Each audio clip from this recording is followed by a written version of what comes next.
Hi guys, welcome to my kitchen. Today I'm going to be going over how to cut these celery stalks into little tiny pieces.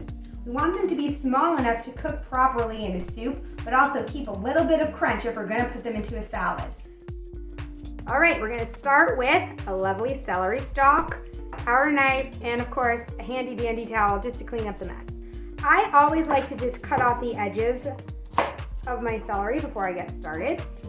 And now what I'm going to do is I'm going to turn my celery facing the long way, portrait mode if you will, and I'm going to start at the base because the base is much wider and then it starts to narrow. But we want these to all be roughly the same size. So I'm going to pick a point about here and I'm just going to hold on with my fingers curled under and I'm going to make a slice down and a slice down, cutting the bottom into roughly even pieces. Now I'm going to rotate landscape mode, and since these are all attached, they're not going to go anywhere, I'm just going to slice down using the back of the blade of my knife. Just going to slice down. Once I get to the point where it's no longer split, I'm going to do it again.